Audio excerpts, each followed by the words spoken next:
Hey guys, Rick Stone here from Our Stony Acres. Welcome to our YouTube channel. While you're here, please make sure you subscribe and click the notification bell so you get notice every time I release new videos. Okay, so I'm a little bit nervous today because we're going to try something a little bit different. We're going to do a little bit longer form video today than what I would normally do on YouTube. Usually I try and keep things to about 10 minutes or less, but today we're going to go for a full 30 minutes and we're going to do a workshop on 9 tips to help you be better at starting your own seedlings indoors. So hopefully you guys will like this. Let me know in the comments below what you think of this longer form content, and we'll see how it goes. So we're going to tackle this, and I would ask if you wouldn't mind sticking around until the end, because I do have a couple of offers for you. I have a Seed Starting Master course that I want to tell you about, and I also want to chat for just a minute about the Gardening Academy. So stick around for those. But first, let's tackle 9 tips on how you can be better at starting seedlings indoors this year. Okay, tip number 1, we're going to talk about containers. So really, you can use just about any food-safe container to grow your seedlings in. I know a lot of people that use like old Solo cups or yogurt cups or cottage cheese containers. I've even used newspaper pots or the toilet paper or paper towel tubes. All of those things can be used and will work just great. But I actually have a favorite that I like to use, and the reason why I like to use it is because they are actually truly designed for seed starting, and so it really makes the process a lot simpler. So let's talk about the containers that I like to use, and you can apply what I'm going to teach you here to any container that you're using, because there's a few key things that are important. Number 1, when you're choosing a container, you want something that's got a little flexibility to it. So nothing rigid, no tin cans, no really super hard plastic containers. You want to be able to give it a squeeze, because when you're ready to transplant out, you need to be able to squeeze and get that out fairly easy. You don't want to have to be shaking and really kind of roughing up that seedling to get it out of the container. So it needs to be something that's fairly easy to get it out of. And then the other thing is it needs to have holes in it. So we want drainage in that container so that we don't have water that kind of gets pooled up and gets a mucky mess down here at the bottom. That's going to suffocate your roots, and it will deprive your plants of oxygen, and so we don't want that. We want it to be a well-drained container that will hold your soil, but will also allow some drainage to happen, hence the holes. Now, the second reason why we have these holes in the bottom of these containers is so that we can water from the bottom, and we're going to talk about that in just a minute. But let me show you. These are my favorite, and you can buy these. Like these, I have probably 50 or so of these little 4-packs, and I actually bought these about 10 years ago. And most all of them are still around. I've lost a few over the years, but for the most part, they're all still in pretty good shape. And I really like these 4-packs for a lot of different plants. They work really, really well. Then you've got these 6-packs, which are a little bit bigger, and same concept and idea. This is actually recycled. So this either came from a neighbor or maybe something that I bought at a nursery, and I cleaned it up afterwards, and we have used that as a recycled container. And then these are my favorite for larger plants, things that are ultimately going to grow a little bit bigger, like tomatoes or peppers or something like that. These are a 2.5-inch pot, and they hold a lot more soil, a lot more space for the roots, and all of these are recycled containers that we originally bought. I think it was geraniums in, and again, I've saved these over the years so that I have plenty of them. You can see here that, well, I haven't used, I have also these that are a little bit bigger. These are a 3.5-inch as well that I like to use for things like onions and stuff like that. But I'll use these a ton for my tomatoes and other things. So this is my favorite container. Now, you can use something similar, but the key is it's got to have holes for drainage, and it's also really nice to have holes that will allow the water to come up inside the container when we water from the bottom, which is the next thing we're going to talk about.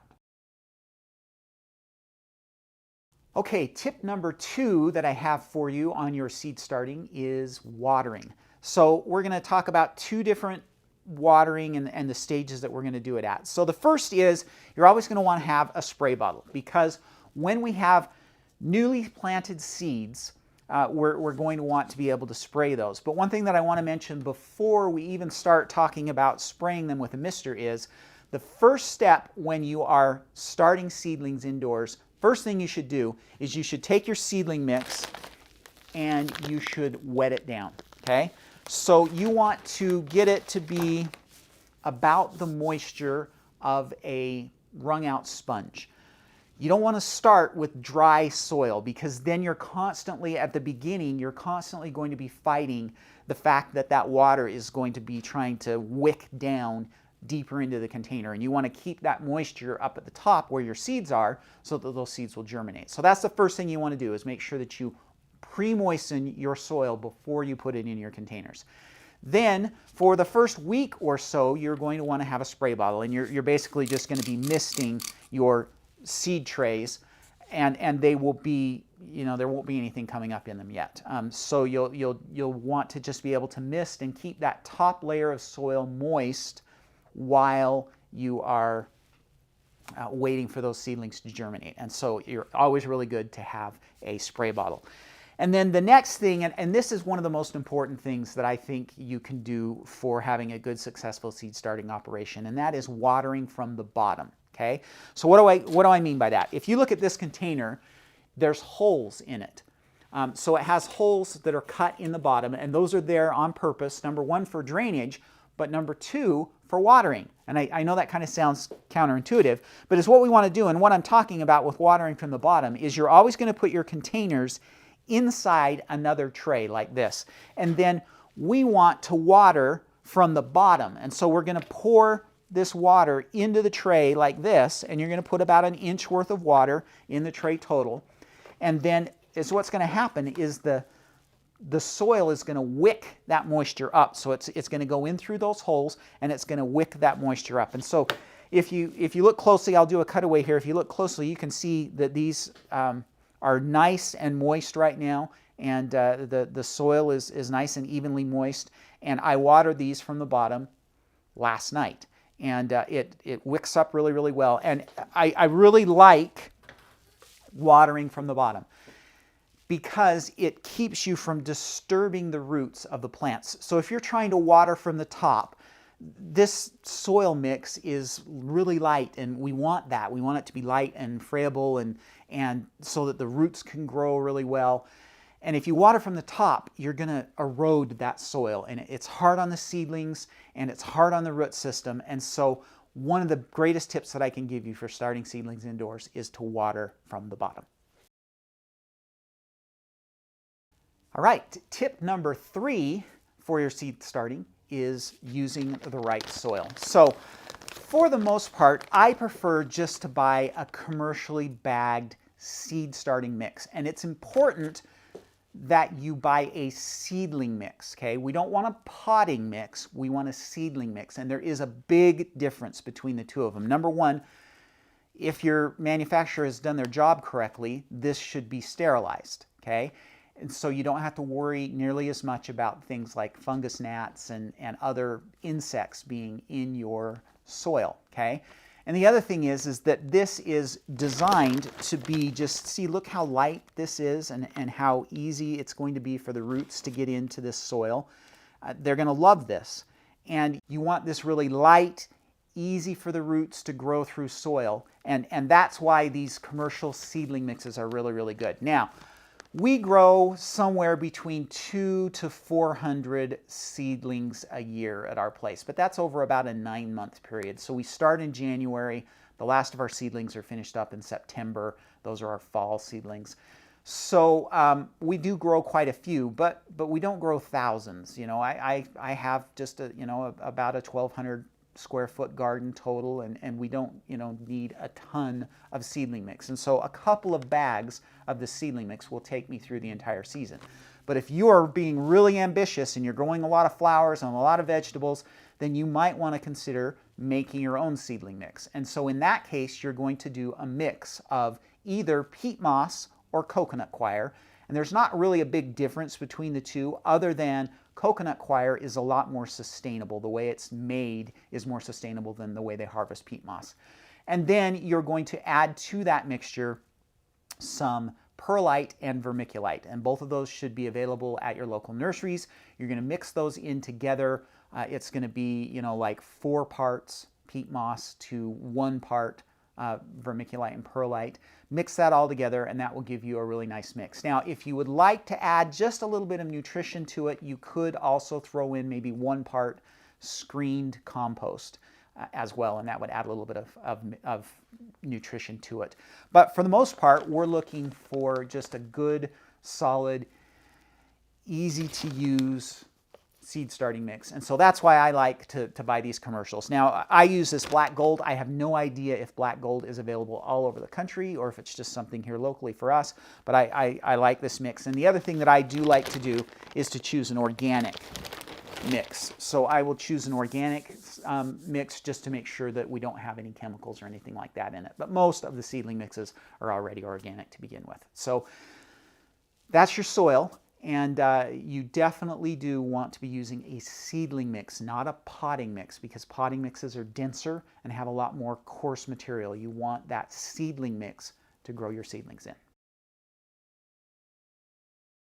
Okay, step number 4 in our seed starting process is actually planting the seeds. And we're going to talk in this little section about how deep you need to plant the seeds and my method for doing it. So first off, we have our container full of pre-moistened soil, and what we're going to do is we're going to plant some seeds in here. And I've got some kale seeds that I harvested from my own garden last year, and we're going to put a couple. I usually put 2 just to make sure that we have some even germination.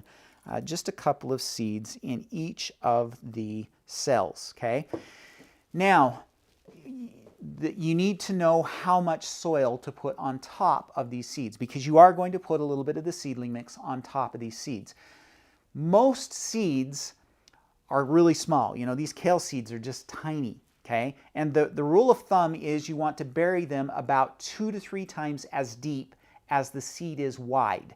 So for most little seeds, lettuce, all the broccoli family, most of the leafy greens, that's very, very little soil, okay? So we're not going to want to put a lot on there. For some of the bigger seeds, something like peas or beans or squash, something like that, you're actually going to go a little bit deeper. But for the most part, most seedlings, you're going to put just a small layer, maybe 1/4 of an inch, maybe even just 1/16 of an inch of soil. With those bigger seeds, you might go up to 1/2 inch. And so what I like to do is then I just sprinkle a little bit of soil on the top of these seeds just to give it a layer. We want it to be covered, but we don't want it to be buried, really super deep. So we're just going to put a little bit on top, and then you want to just press it lightly because we do want to make sure that there is seed to soil contact, okay? And then the first thing we're going to do is we're going to mist those seeds so that they get plenty of moisture to begin with. I also like to, before the seeds germinate, I like to put a little piece of plastic, like some saran wrap or something over the top. And I know that's not the world's most environmentally friendly thing, but it definitely helps to kind of create a little bit of a greenhouse effect in there and keep the moisture in. So that's planting your seeds. Tip number 5 in our seed starting little tutorial here is using a heat mat, okay? So these guys are super handy to have, but this step is not 100% necessary. It's nice, but you don't absolutely have to have this. These are, not terribly expensive, but they're $20 to $30 for one this size, which will do, a tray this size. So if you're budget conscious, you could get away without using one of these. But basically the idea behind a heat mat is it increases, you plug this in and it warms things up. And so you put it underneath your tray and it warms up the soil, usually around 10 to 15 degrees difference is what it makes in the soil temperature.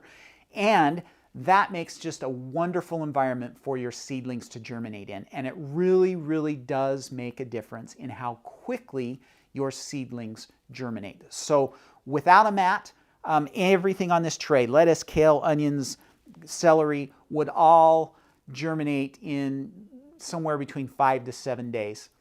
With the heat mat, I had lettuce coming up in 48 hours. It really, really does make a difference in how quickly your seeds germinate.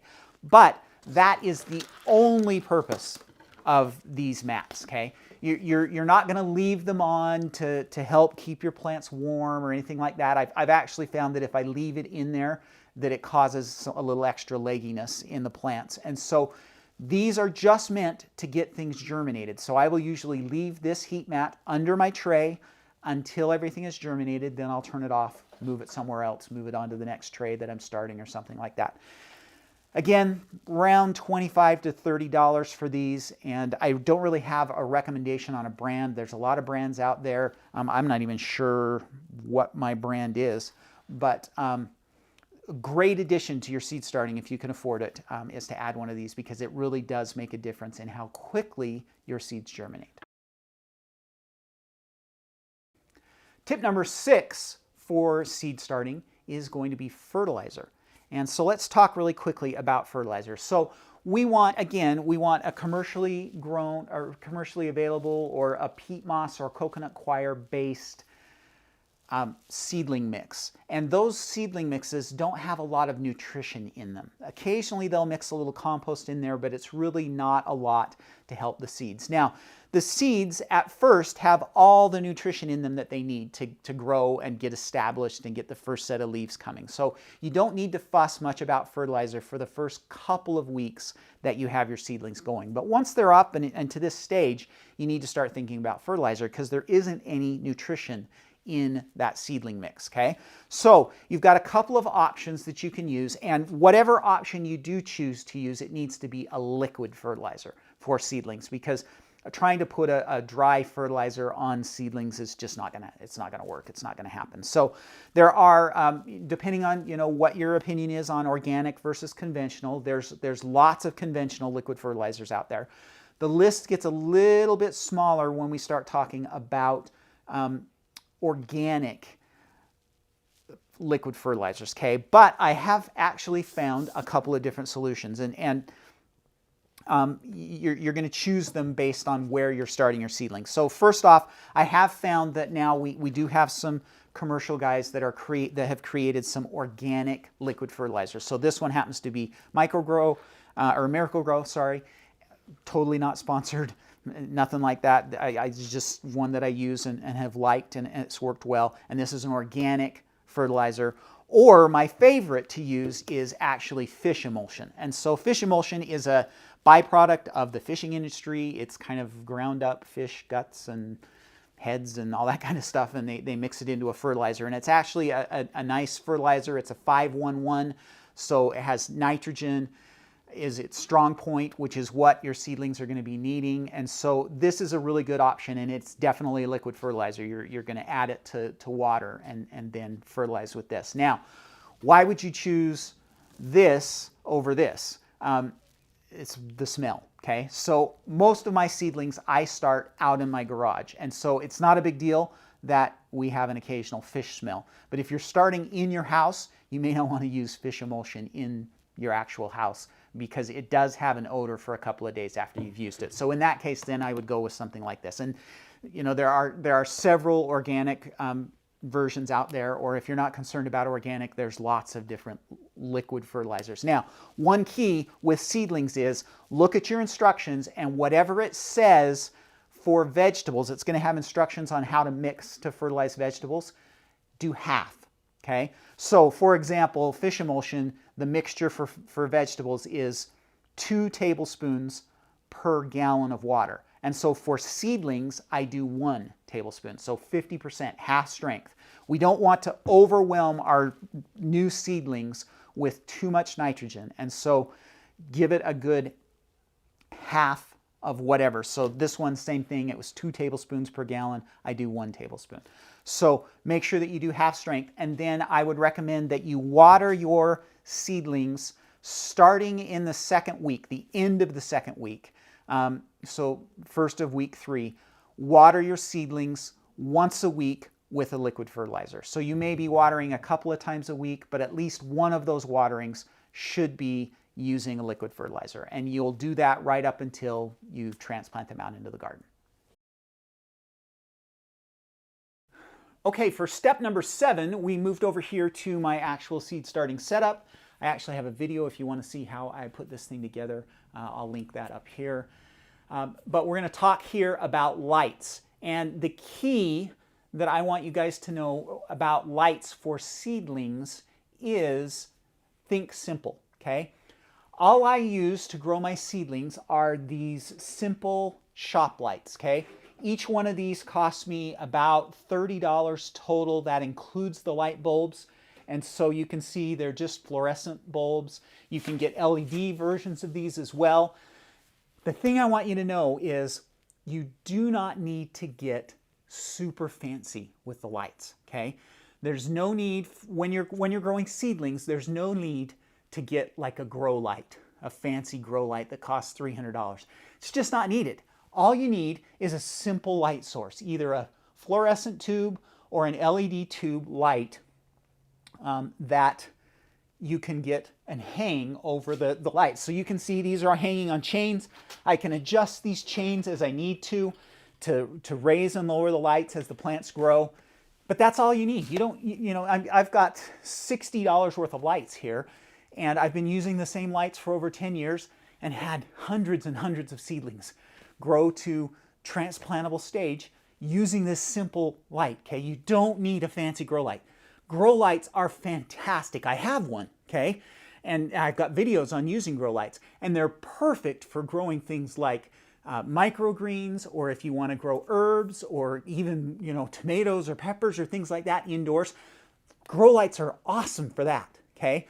But for seedlings, they're overkill. So please don't feel like you have to spend $300 on a grow light just to grow seedlings, okay? Because we're not growing these to full maturity. They don't need the sunlight that they would need or the light that they would need to reach maturity, because we're not growing them to maturity. We're only growing them until they're like 6 or 8 weeks old.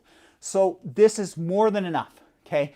Just some simple shop lights. You don't have to spend hundreds and hundreds of dollars to grow seedlings, okay? Shop lights is all you need for seedlings.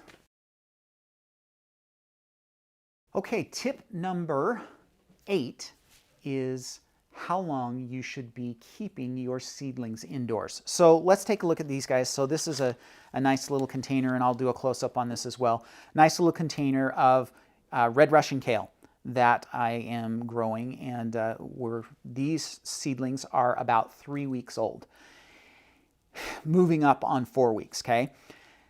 Most vegetables, the longest you're going to want to have them indoors is 6 weeks, okay? 4 to 6 weeks. And so that's what you need to be thinking about. So if you need to plant, for example, we want to plant our broccoli on April 15th. So that means that I need to start those seedlings about 6 weeks before that date. So we're looking about the 1st of March when I'm going to be starting my broccoli indoors to transplant out the middle of April, okay?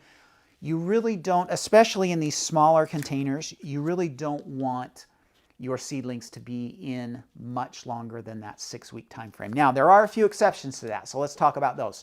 Number one, tomatoes and peppers. Tomatoes can tolerate staying a little bit longer, and so my tomatoes usually end up being 6 to 8 weeks, and my peppers are always 8 weeks, okay? They're slower growing, they're slower to germinate, and so I usually end up planting on about 8 weeks indoors for those. Now, there are a few flowers that are going to be even longer than that. So some of your flowers like petunias or pansies or things like that may need to be indoors for as long as 10 to 12 weeks. And so you need to look at your seed package and figure that out. And then we have a whole family of vegetables that we don't want to be any longer than 3 weeks. And that is anything in the squash family.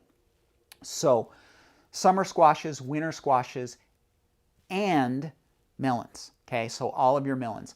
All of those do not like transplanting. Okay, they're really not big fans of transplants. And I'll go to a nursery and I'll see these melon plants that are just spilling out of the container. Yeah, you don't want that. Okay, those are going to have a hard time being transplanted. Instead, is what we want to do with anything in the squash family is we want them to be just like around 3 weeks old. So that usually means that they're going to have their seedling leaves and then maybe one set of true leaves is all when we transplant them out. And the reason why we want to do that is because that smaller transplant is going to be much less fragile in the transplant process because the root system isn't going to be as well established in the container, and so they will transplant better. So Squash family, 3 weeks indoors. Most vegetables, 4 to 6 weeks indoors. Tomatoes and peppers, 6 to 8 weeks. And then some flowers as long as 10 to 12 weeks, okay? So that's how long we're going to be keeping our seedlings indoors.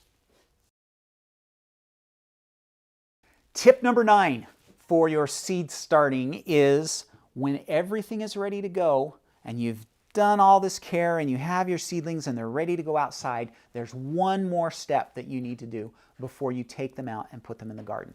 And that is what we call hardening off, okay?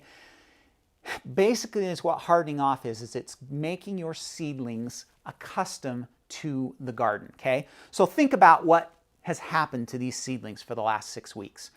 You have just babied them along, you've watered them every couple of days, you've given them fertilizer, you've probably sang to them, okay, maybe not, but you've really cared for them. They've been nice and warm indoors, there hasn't been a lot of wind, there hasn't been hot sunshine, there's been a nice even light.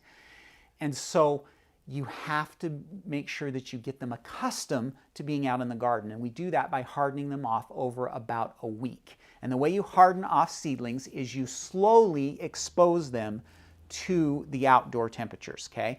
So maybe the first day you're going to take them out and you're going to put them in the shade of a tree for 4 hours.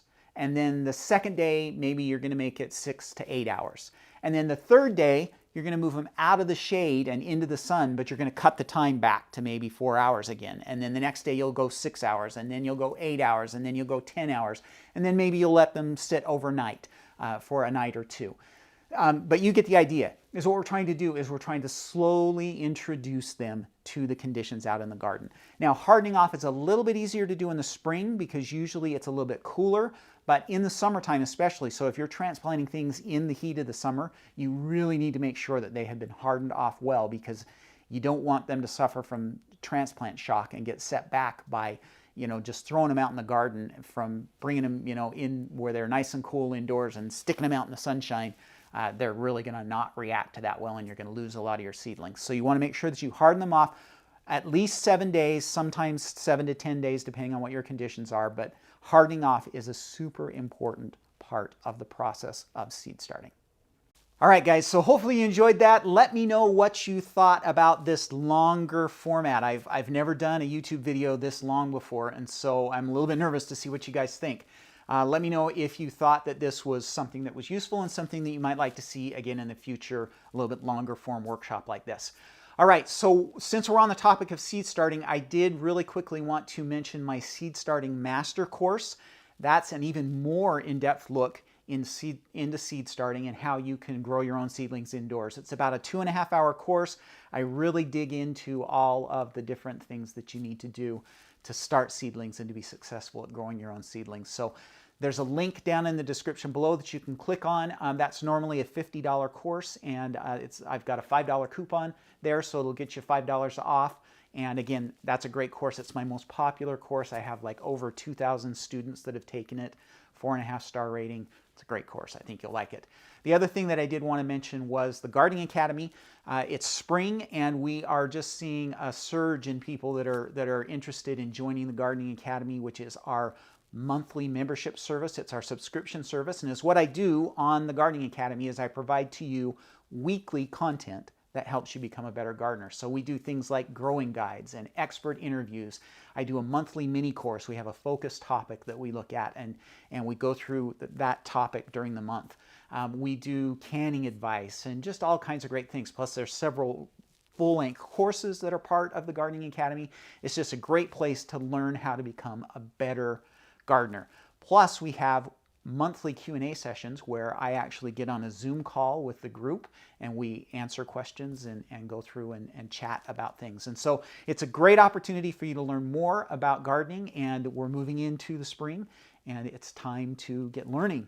And so I wanted to let you know about the Gardening Academy as well. There is a link down below that you can click, and there's 3 ways to join. You can join monthly, you can pay half a year, or you can pay for a full year service. And there's more details, a lot more stuff on what's involved there. But a great program. We have a good solid group of about 45 people right now, and we would love to have you guys come and join as well. So click on that link down below. Okay, again, let me know what you thought about this longer content. If you liked it, if you didn't like it, just let me know. And we'll try it again, or we won't try it at all. Okay? All right, so if you like this video, please give it a thumbs up. That always helps us in the algorithm. And make sure you subscribe. Okay, everybody have a great week. Happy gardening.